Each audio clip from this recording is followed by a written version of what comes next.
오늘 신명기 본문 말씀은 크게 1절로부터 3절, 4절로부터 6절로 나눌 수 있겠습니다. 1절로부터 3절은 이스라엘로 하여금 그들보다 강대한 나라들로 들어가서 그것을 차지할 것이라는 말씀이고, 4절로부터 6절은 이 아름다운 땅을 주신 것이 이스라엘의 공의로움 때문이 아니라는 것을 알라라고 하는 말씀입니다. 이는 그 신명기 6장에서 이스라엘에게 주리라 맹세하신 땅으로 들어가서 아름다운 성읍을 얻은 것은 내가 건축하지 아니한 것이고 내가 채우지 아니한 아름다운 물건이 가득한 집을 얻은 것이며 내가 파지 아니한 우물을 차지한 것이고 내가 심지 아니한 포도원과 감람나무를 차지하게 하신 것이니 내가 배불리 먹게 될 때에 여호와를 잊지 말고 그의 규례와 명령을 지키면 그것이 이스라엘의 의로움이라고 했던 것과 거의 맥락이 같습니다. 그러니까 가나안 땅을 얻었어요. 차지했어요. 그런데 그것을 어떻게 생각하냐면 이스라엘이 얻은 것처럼, 이스라엘이 우물을 판 것처럼, 이스라엘이 아름다운 성읍을 건축한 것처럼 생각하지 말아라, 이렇게 얘기하는 것처럼 오늘 본문에도 가나안 땅을 너희가 들어가서 차지할 것이다. 근데 너희 마음에 이르기를 그게 너희 공의로움 때문에 얻었다고 하지 말아라, 이렇게 말하는 것이 서로 그 맥락이 같다라는 것입니다. 이러한 맥락은 신명기 7장에서도 나왔어요. 뭐냐 하면 이스라엘보다 많고 힘이 센 7족속을 쫓아내실 때에 그들과 혼인하거나 어떤 언약도 맺지 말라고 하신 것은 여호와께서 언약을 지켜 인애를 베푸신 것이니 그들의 신을 섬기지 말라고 하셨습니다. 그리하여 그들 수가 많다고 그들을 두려워하지 말라고 그렇게 말씀하신 것입니다. 그러니까 가나안 땅에 들어가서 차지했는데 그들 수가 많고 힘이 세니까 그들의 신과 언약을 맺어서 그들과 혼인하는 방식으로 산 것, 그렇게 하는 것이 온당치 못하다라고 말씀을 하는 것도 역시 마찬가지였죠. 신명기 8장에서도 맹세하신 땅에 들어가서 그 땅을 차지하게 될 때에 여호와 하나님이 광야길을 40년 동안 걷게 하셨다. 그걸 기억하라고 하시면서 그렇게 하신 것은 이스라엘을 낮추시려 함이었다라고 말씀하고 있는 것입니다. 왜냐하면 가나안 땅에 들어가서 이제 먹고 배불리 먹게 될 때에, 풍성하게 먹게 될 때에 너희가 마음이 교만하여 여호와 하나님을 잊어버릴까 염려함이다라고 말씀을 하였기 때문입니다.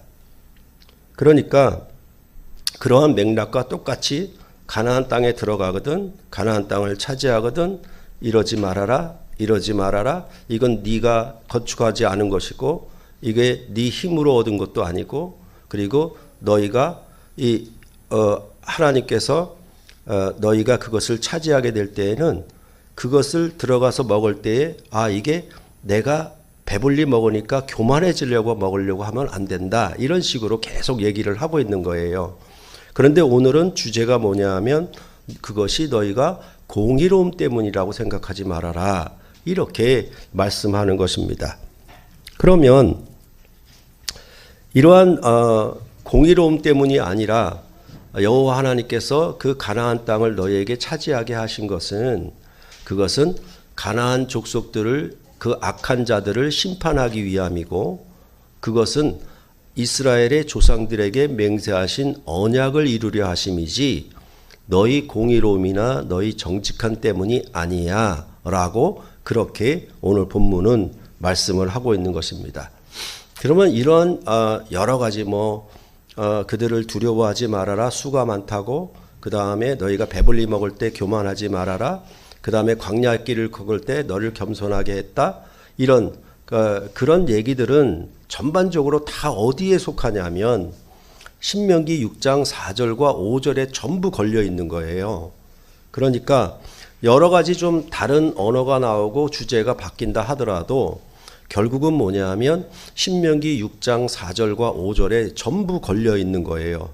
그걸 보면 이스라엘아 들으라 우리 하나님 여호와는 오직 유일한 여호와이시니 너는 마음을 다하고 뜻을 다하고 힘을 다하여 내 하나님 여호와를 사랑하라 이겁니다.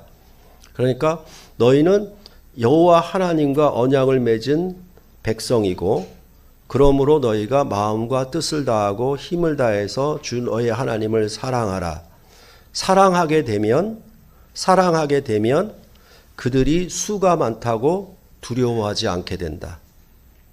사랑하게 되면 그 배불리 먹게 될 때의 교만이 아니라 오히려 겸손하게 된다. 사랑하게 되면 이것을 전부 내가 건축한 것이고 내가 포도원과 감람나무를 심은 것이어서 이건 내가 얻은 것이라고 얘기를 하질 않는다. 이건 전부 하나님께서 주신 것임을 그렇게 고백하고 말하게 된다라고 말씀하는 것입니다. 그러니까 오늘 본문도 결국은 뭐냐 하면 여호와 하나님께서 그 땅을 주시고 그 악한 일곱 족속을 쫓아내어 심판하심은 아브라함과 이삭과 야곱에게 맹세하신 그 언약을 이루려 하심인데 이 모든 것들은 너희가 그 땅을 차지해서 이건 내 공의로움 때문이야 내 정직함 때문이야 라고 말하지 말라. 그거는 여호와 하나님을 사랑하는 것이 아니다 라고 말씀하고 있는 것입니다. 그러니까 이 사랑함이라고 하는 것은 제가 자주 비유를 드는 것처럼 겸손함이라고 하는 것도 그냥 사랑하는 자 앞에 서면 내가 작아지는 것. 그 말이죠. 그리고 내가 사랑하게 되면 내 체급이나 내 무게와 내 힘이 얼마인지를 계산하지 않고 사랑하는 자를 위하여 담대하게 두려움 없이 싸우게 되는 것이고 또한 사랑하게 되면은 상대방이 얼마나 많이 가졌고 얼마나 많이 부강한 것에 대하여 부러워함으로 그들과 언약을 맺는 방식으로 사는 것이 아니라 오히려 사랑함으로 인해서 그런 것에 대해서 부러워하지 않고 오직 하나님만 사랑하게 된다라고 말씀을 하고 있는 것입니다. 이것이 그 신명기에서 6장 4절로부터 5절이 전체적인 핵심인데 그 핵심의 내용을 이렇게 저렇게 계속 풀어가면서 말씀을 하고 있는 것입니다.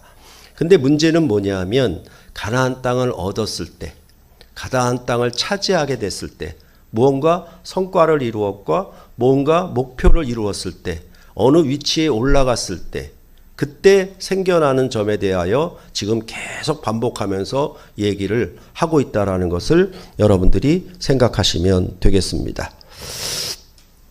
그렇기 때문에 갖가지 다른 얘기를 하는 것 같아도 실질적으로는 전부 여호와 하나님을 힘을 다하여 사랑해라. 그렇게 말하는 권면으로 보면 됩니다. 그랬을 때 이제 오늘 본문에서는 그 표현이 조금 달라지죠. 뭐냐 하면 수가 많고 힘이 센 가나안 족속이라고 하기보다는 오늘은 뭐라고 그러냐면 이스라엘보다 강대한 나라들이다. 이렇게 말을 함으로 시작하고 있습니다. 그 강대한 나라들을 쳐서 들어가서 그 땅을 차지함에 대하여 이제 1절로부터 3절에 말하고 있는 것이죠. 그러니까 그 강대한 나라들이라는 것을 이제 풀어 설명할 때 뭐라고 얘기하냐면 가나안 땅의 성읍들은 크고 성벽은 하늘에까지 닿을 정도로 높아서 크고 많은 백성이 뿐만 아니라 아주 장대한 안악 자손까지 있어요. 그러니까 그 강대한 나라들을 이기고 그 가나안 땅을 차지하게 될 때 이렇게 말씀을 하고 있는 것입니다. 그러니까 이것은 본문에도 말하는 것처럼 이 안악 자손은 워낙 그 당시에 온 세상에 유명해요. 그렇죠? 노아 시대에 네피림 후손을 봤다라고 하는 것처럼 그 당시에 이 안악 자손은 완전히 장대한 자손이죠. 그래서 여러분에게 말씀드릴 때 골리앗을 생각하면 된다. 아낙 자손의 후손이 바로 골리앗이다. 그러한 장대한 자손이거든요. 그만큼 이 강대한 나라들에 대해서 설명을 하고 있는 것이죠. 그러면 어떻게 되냐면 이제 다윗이 소년일 때에 이스라엘 백성은 골리앗이 나온 걸 보고 두려워 벌벌 떨었죠. 누가 저를 감당하게 될 것인가? 누가 저를 이기게 될 것인가? 그렇게 두려워 떨었었지요. 그런 강대한 나라들에 대해서 설명을 하면서 본문에서는 뭐라 그러냐면 이제 그럼에도 이스라엘은 오늘 알아라 이렇게 명령합니다. 뭘 아냐면 이러한 강대한 나라들을 여호와 하나님은 맹렬한 불과 같이 이스라엘 앞에 나아가셨고 여호와께서 그들을 멸하사 이스라엘 앞에 엎드러지게 할 것이기 때문입니다. 이는 여호와 하나님께서 이스라엘에게 말씀하신 것을 이루는 것이고 이스라엘은 그들을 쫓아내며 속히 그들을 멸하게 될 것이다 라고 말씀을 하고 있는 것입니다. 그처럼 여호와 하나님은 사실 그 강대한 나라들이지만은 여호와 하나님은 그거와 비교해서 맹렬한 불이라고 말씀을 하고 있는 것이죠. 그렇게 해서 이스라엘 앞에 선봉장으로 앞에 나아갈 것이고 그가 돌격 앞으로 진군하게 되면 그 전쟁은 그 앞에 아무리 강대한 나라들이라 하더라도 속히 쫓아내고 끝내고 말 것이다 라고 말씀을 하셨던 것입니다. 이것은 출애굽기 언약서에 약속하신 바지요. 우리가 이스라엘이 출애굽한 목표, 애굽에서 나온 목표가 뭐냐 하면 가나안 땅 정복이었죠. 그 정복을 얘기할 때 출애굽기 23장 20절 이하에 계속 반복하면서 뭐라 그러냐면 내 사자가 내 앞에 가서 내 위엄을 네 앞서 보내어 왕벌을 내 앞에 보내리리 라고 거듭거듭 반복을 하고 있죠. 그러면서 가나안 7족속을 쫓아내셨던 것을 언약하셨잖아요. 그 언약하신 것을 이루려 하심이다 라고 오늘 본문은 말하고 있는 것입니다. 이렇게 가나안 족속을 강대한 나라들을 쫓아내면 그 다음에 이제 문제가 생길 수 있다는 것이죠. 이스라엘이 그들 심중에 이르기를 내 공의로움으로 말미암아 여호와께서 나를 이 땅으로 인도하여 들여서 그것을 차지하게 하셨다라고 생각하는 문제입니다. 이 민족들을 쫓아내심에 대하여 이 민족들의 악함 때문이지 이스라엘의 공의로움 때문이 아니었습니다. 그래서 이런 문제를 다시 5절에 확대하면서 또 말씀하고 있죠. 내가 가서 그 땅을 차지함은 내 공의로 말미암도 아니며 내 마음이 정직함으로 말미암도 아니요. 이 민족들이 악함으로 말미암아 내 하나님 여호와께서 그들을 내 앞에서 쫓아내심이라. 여호와께서 이같이 하심은 내 조상 아브라함과 이삭과 야곱에게 하신 맹세를 이루려 하심이니라 라고 말씀하고 있습니다. 이것은 그 강대한 나라를 쳐부수고 그 땅을 차지하는 것은 너희 공의와 너희 정직함 때문이 아니고 오직 그들의 악함을 심판하려 하셨던 것이고 그 심판하려 하심은 아브라함에게 언약하신 바를 이루려 하심이다. 맹세하신 바를 성취하려 하심이다 라고 말씀을 하고 있는 거예요. 이것은 창세기 15장 12절로부터 16절에 나오죠. 그래서 거기를 보면은 애굽 땅에서 이스라엘을 인도하여 내어 가나안 땅으로 돌아오는 목표를 분명하게 말씀하셨죠. 그래서 창세기 15장 16절 같은 데를 보면 네 자손은 4대 만에 즉 400여 년 만에 이 땅으로 돌아오리니 이는 아모리 족속의 죄악이 아직 가득 차지 아니함이니라 하시니라. 다시 말해서 너희가 애굽에 들어갔다가 애굽의 괴롭힘을 당한 후에 4대 만에 400년 만에 돌아오게 되면 이제 가나안 족속의 아모리 족속을 심판하게 될 거야. 근데 지금 아브라함이 있을 때는 아니야. 왜냐하면 그들의 죄악이 아직 관영하질 않았어. 가득 차질 않았기 때문에 아직 심판이 아니나 아브라함에게 맹세하고 약속하시기를 너희 후손이 4대 만에 애굽에서 나와서 이 아모리 족속들을 심판하게 될 거라고 약속하셨어요. 그 약속하신 맹세를 이루려고 너희로 하여금 강대한 나라들을 쳐부수고 가나안 땅을 차지하게 된 것이지 너희의 정직함이나 너희의 공의로움 때문이 아니야 라고 그렇게 오늘 본문은 말씀을 하고 있는 것입니다. 그렇기 때문에 오늘 본문 9장 6절에서 그러므로 내가 알 것은 내 하나님 여호와께서 내게 이 아름다운 땅을 기업으로 주신 것이 네 공의로 말미암음이 아니니라 너는 목이 곧은 백성이니라 라고 말씀하고 있습니다. 그러니까 이스라엘은 공의로운 백성이 아니에요. 정직한 백성도 아니에요. 사실은 목이 곧은 백성이었어요. 그래서 그 목이 곧은 백성에 대하여 이제 오늘 본문 다음에 7절부터 9장에 많은 분량으로 그들이 너희가 얼마나 어떻게 거역하였는지 목이 곧은 백성인지에 대하여 쭉 기술하기 시작합니다. 여하튼 너희는 이렇게 공의로움이나 정직함이 아니라 도리어 목이 곧은 백성이야. 이렇게 오늘 본문에서는 말씀하고 있는 것입니다. 이러한 본문의 그 신명기의 경고가 이스라엘 역사 가운데 일어나게 되죠. 다윗 왕은 가나안 족속들을 다 쫓아낸 후에 여호와 하나님이 다윗에게 큰 구원을 주시고 인자를 베푸심에 대하여 사무엘하 22장 전체에 걸쳐서 자기에게 베푸신 은혜와 인애를 찬양하고 굉장히 기뻐합니다. 근데 그런 후에 사무엘하 24장에 가게 되면 다윗이 군대 장관, 그러니까 총사령관이죠. 그죠? 요즘에 계엄을 하게 되면 부르는 것처럼 그렇죠?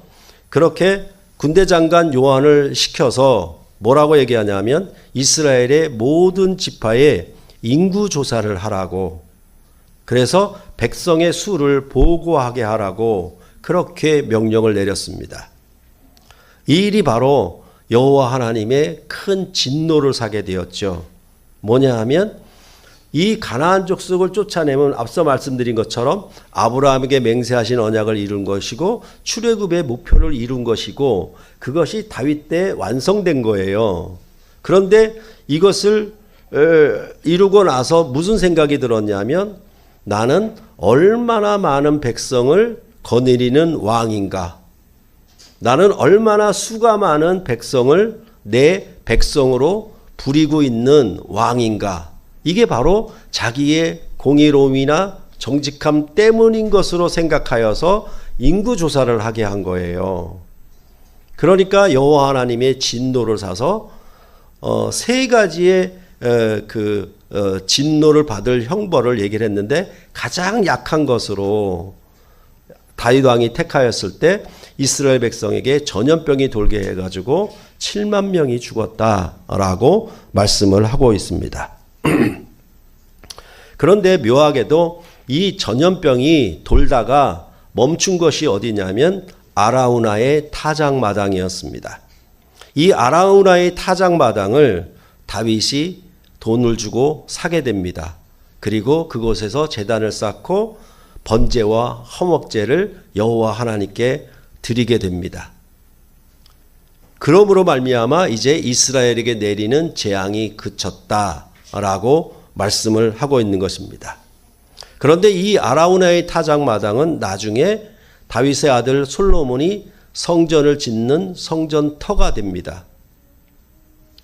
그래서 역대하 3장 1절에 보면 솔로몬이 예루살렘 모리아산에 여호와의 전 건축하기를 시작하니 그곳은 전에 여호와께서 그의 아버지 다윗에게 나타나신 곳이요 여부스 사람 오르난의 타작마당에 다윗이 정한 곳이라 라고 말을 해주고 있습니다. 그리고 또 하나 놀라운 거는 이 모리아산은 아브라함이 자기 독자 이삭을 번제로 드려야 했던 곳이죠. 바로 그 모리아산 아라우나의 타작마당에 이제 예루살렘 솔로몬의 성전이 세워지는 거예요. 그러면 이 성전을 보면서 그 성전 터를 보면서 무슨 생각을 해야 됩니까? 우리가 모든 주변 나라들을 정복하고 많은 전리품을 모아서 그것을로 말미암아 화려한 성전을 짓고 그 부강한 나라를 뜻하는 궁을 세우고 그런 것으로 자기를 과시하고 나타내기 위한 것이냐? 그게 아니라 이 성전 자체는 뭐냐 하면 다윗이 그렇게 자기를 높였던, 자기의 위세를 가시했던 그 현장이 뭐냐 하면 아라우나의 타작마당이에요. 그곳에 성전터를 세웠다라고 하는 것은 이후에라도 이스라엘 자손은 이렇게 다윗 왕처럼 그것이 마치 자기의 공의로움이나 자기의 정직함 때문에 이것을 이룬 줄 스스로 심중에 생각하게 되면 하나님이 어떻게 재앙으로 심판하셨는가에 대하여 보고 기억하고 살 수 있도록 그곳에다가 성전을 세운 것입니다. 이런 경우는 우리가 창세기에서 야곱의 경우를 보면 또 돼요. 야곱의 일생은 잔꾀로 살아간 꾀쟁이였죠.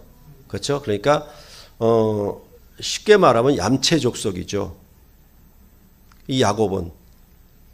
그런데 이제 형 에서를 피하여 하란 땅으로 가서 거기서 장꾀를 부려가지고 많은 재산과 또 자손들을 거느리고 이제 가나안 땅으로 돌아오게 되었죠.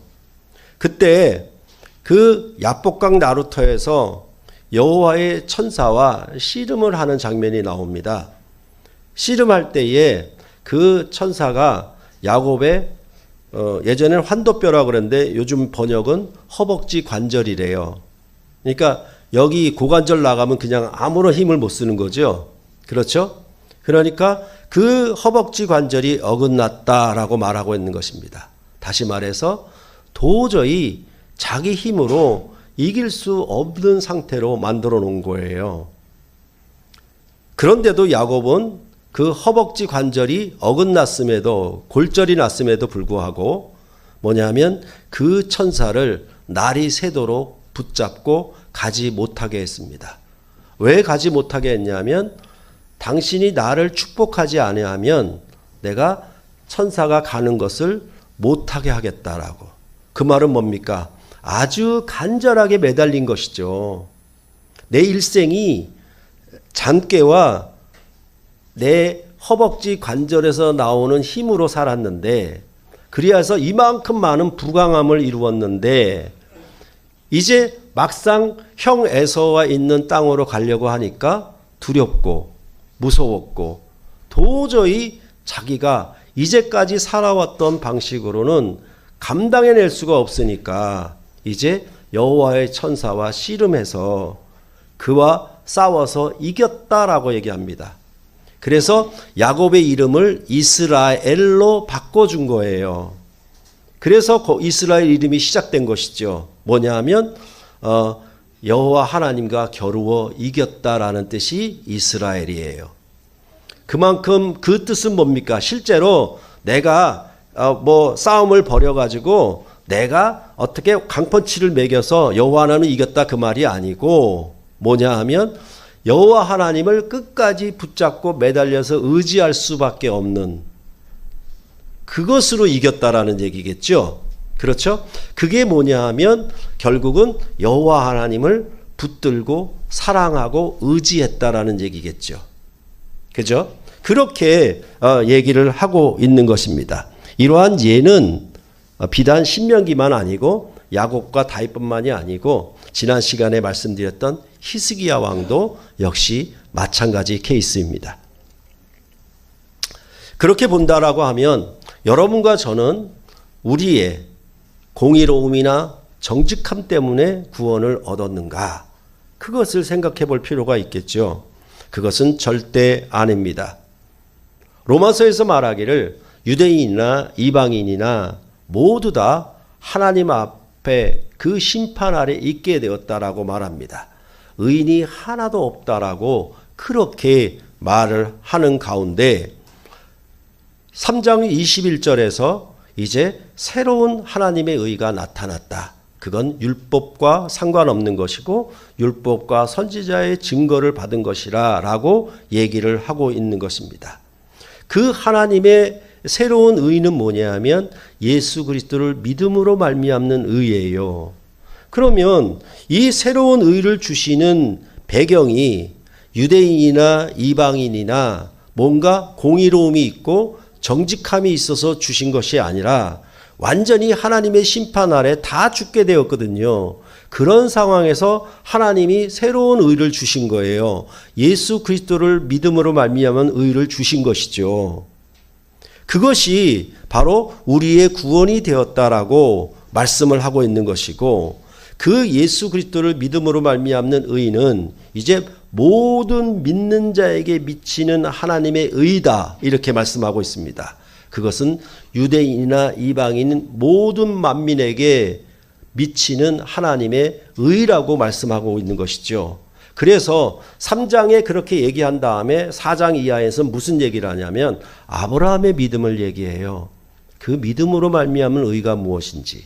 그 말은 뭐냐 하면 이제 모든 사람이 다 죽게 되었고 모든 사람이 다 심판 아래에 있을 때에 하나님이 믿음으로 말미암은 의를 주신 것은 결국 아브라함에게 주셨던 그 믿음을 성취하려 하심이다라고 로마서도 역시 똑같이 얘기를 하고 있는 것입니다. 그리고 로마서는 우리가 아직 죄인되었을 때, 우리가 경건치 않고 연약할 때에 그리스도께서 우리를 위하여 죽으셨다라고 말씀하고 있는 것입니다. 이러한 하나님의 의를 이루기 위하여 예수님은 십자가에 약하심으로 죽으셨다라고 말씀하고 있습니다. 그는 하나님 아버지와 동등한 권세와 말씀이 있는데도 1절 그것을 십자가에 죽으시면서까지 하나도 나타내지 않았던 것입니다. 예수 그리스도께서는 그의 공의로움이나 그의 정직함이나 이것을 1절 나타내지 아니하시고 오직 그가 약하심으로, 그가 권세가 있고 하나님으로서의 권세가 있고 하나님으로서의 뜻이 있는데도 불구하고 그것을 하나도 나타내지 않고 하나님의 아들이거든 십자가에서 내어와 보라고 그 십자가 아래서 비방하고 멸시하고 조롱하는 자들을 향하여 아무 대답도 않으시고 십자가에 죽기까지 복종하심으로 그는 그의 약하심으로 십자가에 죽으셨다. 바로 이것이 우리를 향한 하나님의 구원의 시작이다라고 말씀을 하고 있는 것입니다. 그래서 예수님도 오직 하나님 아버지께 자신의 영혼을 의탁하면서 그렇게 하나님 아버지를 의지함으로 십자가에 죽으셨고 그로 말미암아 하나님 아버지의 뜻을 다 이루셨다라고 말씀을 하고 있는 것입니다. 그것이 바로 예수 그리스도 안에 베푸신 우리가 죄인 되었고 연약했었고 부족했고 그리고 심판당해 있는 우리들을 하나님이 그가 조상들에게 이전에 율법과 선지자에게 약속한 바를 이루셔서 아들을 보내심으로 우리를 구원하신 하나님의 사랑이었다라고 말씀을 하고 있는 것입니다. 그게 바로 뭐냐 하면 그리스도인으로서 구원의 삶이 출발한 시점이에요.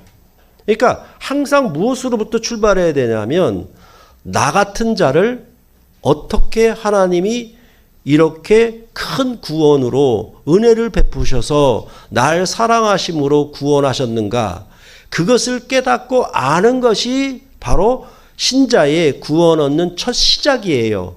그 출발점이 없이 그래도 난 뭔가 정당하고 그래도 난 뭔가 공의로움이 있고 그래도 난 뭔가 정직함이 있고라부터 출발시키게 되면 그 구원은 아무 쓸모가 없게 됩니다.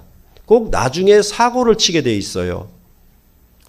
그랬을 때 우리가 잘 아는 사도 바울도 그는 기독교를 비방하고 박해하며 폭행자였을 때 부활하신 예수님의 긍휼을 입었다라고 말씀하고 있습니다. 바울은 죄수의 계수였는데도 사도직까지 그에게 주셨다. 그것을 사도 바울은 뭐라고 얘기하냐면 우리 주의 은혜가 그리스도 예수 안에 있는 믿음과 사랑과 함께 넘치도록 풍성하였도다라고 말을 하고 있습니다. 그가 기독교를 박해하던 자들로부터 180도 바꾸어서 그가 그리스도를 전하는 사도직으로 그 감당하는 새로운 삶이 시작된 시점이 뭐냐 하면 내가 죄인의 계수였을 때 나에게 베푸신 주 예수 그리스도의 은혜와 사랑이 넘치게 풍성하였다. 그것이 자기가 사도 바울로 사는 그 시발점이 된 거예요. 그것 때문에 많은 모든 이후에 위협과 핍박과 소동과 박해와 모든 수모와 그런 수치까지라도 다 감당할 수 있는 근본 시작점이 거기에 있었던 거예요. 하나님이 그 은혜와 사랑이 나에게 풍성하게 임했다. 이렇게 고백하는 것이었습니다. 그러면서 사도 바울은 그를 이방인의 사도로 세우심은 결국 아브라함에게 약속하신 너는 모든 족속에 너로 인하여 복을 얻을 것이라고 했던 아브라함의 언약을 이루심이었다라고 사도 바울은 말을 하고 있는 것입니다.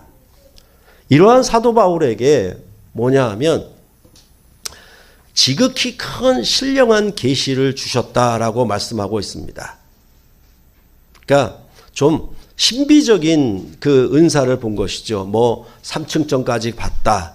내가 하늘에 3층천이 있는데 내가 3층전까지 갔다 왔다. 이렇게 정말 지극히 큰 신령한 계시를 그에게 하나님이 주셨어요. 그런데 사도 바울이 너무 자만하지 않도록 그의 육체에 가시를 주었다라고 말을 하고 있습니다. 육체의 가시는 질병을 의미한다고 보고 있습니다. 그래서 확실하지는 않지만은 아마도 바울은 안질이나 간질병이 그게 지병으로 있었던 것이 아니겠느냐라고 추측들을 하고 있습니다. 그래서 사도 바울은 자기가 복음을 전하는 데 있어서 방해가 되니까 이 질병이 떠나기를 3번 하나님께 간구했다라고 말하고 있습니다. 그런데 그 기도의 응답은 어떻게 왔냐면 나에게 이르시기를 내 은혜가 내게 족하다. 이는 내 능력이 약한 데서 온전하여짐이라 라고 말씀을 하고 있는 것입니다. 그러니까 사도 바울이 죄인의 계시로부터 출발했을 뿐만 아니라 신령한 계시를 받았으니 그것이 지극히 큰 계시였으니까 우쭐대고 뽐낼 만한 그런 자만하는 위치에까지 갈 만한 것인데 그거를 제어하는 장치로 뭘 줬냐면 육체의 가시를 준 거예요. 그러니까 사도 바울은 내가 사도로 복음을 전하는데 한참 설교하거나 복음을 외치고 있는데 간질병이 생겨서 뒹굴어 봐요. 입에 개거품을 물고 뒹굴어 봐요. 그게 무슨 영광이 되고 자랑이 되겠습니까? 그렇죠? 그러니까 이것을 떠나기를 위해서 간구했는데 하나님은 뭐라 그러냐면 내 은혜가 너에게 좋게. 왜냐하면 네가 약할 때에 네가 온전하게 되기 때문이라고 그렇게 하나님이 응답을 하신 것입니다. 이러한 부분들이 매우 중요하죠. 그래서 어쩌면 여러분과 저도 정말 목이 곧은 백성이었을 것입니다. 여러분은 아닐지라도 저는 확실해요. 우리가 주님을 믿고 주 안에서 사는 것이 주님 안에 베푸신 은혜와 사랑 때문임을 고백하지 않을 수 없을 것입니다. 우리가 다 하나님의 심판 아래 있었고 경건치 않았고 죄인 되었을 때 우리를 구원하신 하나님을 믿음으로 영접하게 되었습니다. 그 자리가 바로 여러분과 저의 구원의 출발점입니다. 죄인을 사랑해서 자기 자신을 화목제물로 드리신 주님의 사랑과 은혜를 알고 고백함이 여러분과 저의 믿음의 시작이었을 것입니다.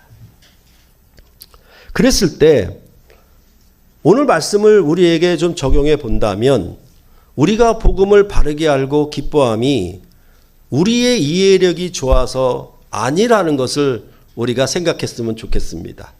그렇죠? 내가 복음을 잘 깨닫고 복음을 잘 이해하는구나. 그래서 우리의 이해력이 뛰어난가? 우리의 IQ가 좋은 건가? 이런 식으로 생각할, 그 심중에 생각할 그런 것들이 있을 수밖에 없죠. 그래서 제가 혹 여러분 가운데 이해력이 좋습니다라고 그렇게 칭찬을 드리는 것은 그것은 여러분이 지능이, 지식이 뛰어나다는 얘기가 아니에요. 그 말을 바꾸세요. 뭐라고 얘기하냐면 정말 하나님을 사랑하시는군요. 이해력이 뛰어나서 여러분들이 성경을 잘 알고 복음을 잘 이해하는 것이 아니라 하나님을 정말 사랑하시는군요. 그 말이에요.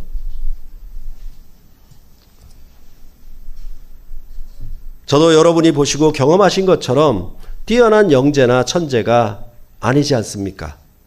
다만 하나님을 사랑하고 성도들을 사랑해서 하나님의 말씀을 죽어라고 연구하고 엎드려 기도한 것밖에 없지 않습니까? 그렇죠? 그러니까 죄송한 얘기지만 설교를 이렇게 오래 했는데도 오늘 신명기 본문 가지고 일주일 내내 고민하는 거예요. 이게 안 잡히면은 그냥 속에서 이렇게 뭡니까? 그것도 스트레스 일종일 것 같아요. 그게 계속 올라오는 거예요. 그러면 어떻게 하냐면, 아무리 이렇게 본문을 뜯어보고 이렇게 또 본문 속한 문맥을 다 읽어보고 신명기 전체를 읽어보고 해도 뭔가 이렇게 떠오르질 않아요. 그러면 할 수 없죠. 엎드려 기도할 수밖에 없죠. 하나님 주세요. 그렇게 할 수밖에 없어요. 그러니까 이러한 설교나마 여러분 앞에 이렇게 드릴 수 있는 것은 제가 매주마다 약하다는 증거예요. 매주마다 고민했다는 증거고 매주마다 투철하게 싸웠다는 증거예요. 제가 뛰어나서 제가 뭔가 영재가 되고 천재가 되어서 설교를 탁탁 내는 그런 사람이 아니에요. 그래, 화요 성경 모임의 동역자들은 가끔 가다가 자기가 무슨 헌신 예배 설교할 때 조 목사님 좀 부탁을 드리고 하는데 저는 그렇게 하질 못해요. 그런 사람이 아니에요. 그랬을 때 항상 우리가 생각해야 되는 것은 뭐냐 하면 정말 우리가 보기에도 뛰어난 천재 같고 정말 하나님의 말씀이 술술술술 성경 해석이 정말 술술술술 나오는 것처럼 그 아이디어가 그 지혜가 정말 탁월한 것 같이 보였는데 나중에 알고 보니까 저 사람이 자기만 높이려고 하는 것이었네 라고 판단이 된다고 하면 그거는 다 망하는 길입니다. 다 망하는 길이에요. 그렇죠? 마치 가나안 땅을 다 얻은 것처럼 아니면 내가 성경 해석에 대해서 다 얻은 것처럼 여길 때 그때 심중에 뭐가 들어오냐 하면 내 공의로움 때문이다. 내 정직함 때문이다가 들어오게 돼 있어요. 그것이 뭘 가로막냐면 하나님을 사랑하고 하나님을 붙들고 하나님을 의지하는 걸 막아버려요. 그럴 때에 하나님께서 진노하신다는 거죠. 왜냐하면 나는 너희의 유일한 하나님이잖아. 너와 나는 사랑의 언약 관계잖아. 힘을 다하고 마음을 다하고 뜻을 다해서 하나님을 사랑하라고 말씀하셨잖아요. 만약에 네 공의로움과 정직함이 부각되는 순간에 하나님 사랑은 약화될 수밖에 없고 없어질 수밖에 없는 거예요. 이런 식의 얘기가 오늘 말씀에 되고 있는 것입니다. 그래서 사도 바울은 그 자신이 분수 이상의 자랑을 하지를 않았습니다. 그러면서 뭐라고 얘기하냐면 우리는 자기를 칭찬하는 자와 어떤 자와 더불어 감히 짝하며 비교할 수 없노라. 그러나 그들이 자기로서 자기를 헤아리고 자기로서 자기를 비교하니 지혜가 없도다. 쉽게 말하면 아까 말씀드린 것처럼 다윗이 인구 조사를 하는 것처럼 내가 거느린 성도가 몇만인데 내가 거느린 성도가 몇천인데 그러면서 서로들 비교를 하는 것이죠. 그러면서 자기가 자기로서 헤아리고 있는 거예요. 아, 내가 너보다는 좀 높은 등급의 목사야. 나는 너보다 더 유명한 목사야라고 그렇게 자기를 헤아리고 자기를 계산하는 거예요. 그렇게 자기를 높이는 것, 그것에 대해서 뭐라고 얘기하냐 하면 사도 바울은 분수 이상의 자랑이다. 이렇게 말하고 있습니다. 그래서 이제 사도 바울은 복음을 전할 때에 남이 복음을 전한 것 위에 자기가 숟가락 하나 얹어가지고 그 얻은 것을 자기 것으로 가져오려고 하질 않아요. 남이 전한 곳은 절대로 가질 않아요. 남이 가지 않은 곳에 가요. 그렇게 해서 그것이 얼마나 얻었는가, 얼마나 많은 성도를 구원했는가에 대한 그 비교점으로 자기 마음에 우쭐대는 분수 이상의 자랑을 하지 않기 위하여 하나님은 나에게 규모를 주었고 한계를 주어서 하나님은 그렇게 사역을 하지 않도록 하셨다라고 사도 바울은 고백을 하고 있는 것입니다. 그러니까 정말 우리는 주변에서 보듯이 그 많은 성도들을 거니는 유명한 목사들이 그 말로가 어떻게 되는 것을 보면 알아요. 오늘 말씀한 것처럼 이거는 내 능력 때문이고 내 신비로운 성경 설교 말씀의 능력 때문이고 라고 하는 순간에 이제 여호와 하나님, 아니 하나님을 사랑하는 것, 주님을 사랑하고 그가 내게 베푸신, 내가 죄인 되었을 때, 내가 연약할 때, 내가 경건치 못할 때, 내가 죄인의 계수였을 때 주님이 사랑하신 그 사랑은 어디론가 날아가 버리고 자기가 어떻게 했는가에 대한 그 과시와 자랑만이 있기 때문에 말로가 그렇게 된다는 것이죠. 그랬을 때 사도 바울은 이렇게 얘기를 하죠. 나도 약함을 자랑한다. 왜? 주님이 십자가의 약하심으로 죽었지 않냐. 그래서 내가 복음을 전하는 것마다 이런 박해와 핍박이 일어나지만 나는 마치 죽음에 던지우는 것처럼 사형 선고를 받은 자처럼 그렇게 이 땅의 가장 끝에 가장 미말에 구경거리로 살고 있지만 이 약함 가운데 하나님은 어떻게 한다? 나에게 강함으로 역사하신다. 하나님은 내 약함 때문에 하나님이 강하시는 것이죠. 그렇게 해서 하나님은 나를 통해서 온전케 하신다라고 고백을 하고 있는 것입니다. 예수님도 전체적으로 자기 약함을 통해서 십자가에 죽으셨습니다. 그래서 하나님 아버지의 뜻만 나타낸 것이 그가 아들이었고 보좌 우편에 오르는 영광을 그가 얻을 수 있었다라고 말씀을 하고 있는 것입니다. 그렇기 때문에 우리는 항상 어떤 공부나 일을 할 때 그것이 잘 되고 뭔가 성공을 했을 때 그때 무슨 생각을 하게 되면 누구에게나 심중에 이건 내 공의로움, 내 정직함 때문이지 라고 생각이 들어올 때가 있을 것입니다. 그때 매우 조심하셔야 됩니다. 그러면 하나님은 있을 곳이 없고 어떻게 되냐면 그러면 너 좋을 대로 해. 그렇게 해놓고 버려두는 거죠. 왜냐하면 하나님과의 사랑의 언약 관계를 기억하지 않고 그것에 따라 하나님 앞에 의지하지 않고 그를 사랑하지 않기 때문에 그런 것입니다. 이거는 부부관계도 마찬가지고 부모와 자녀 관계도 마찬가지입니다. 자녀가 뛰어나다고 나는 일을 잘해서 정말 현명해서 돈을 많이 모았으니 부모의 사랑을 잃어버리면 그거는 정말 형편없는 사람이 되는 것과 똑같다라는 것입니다.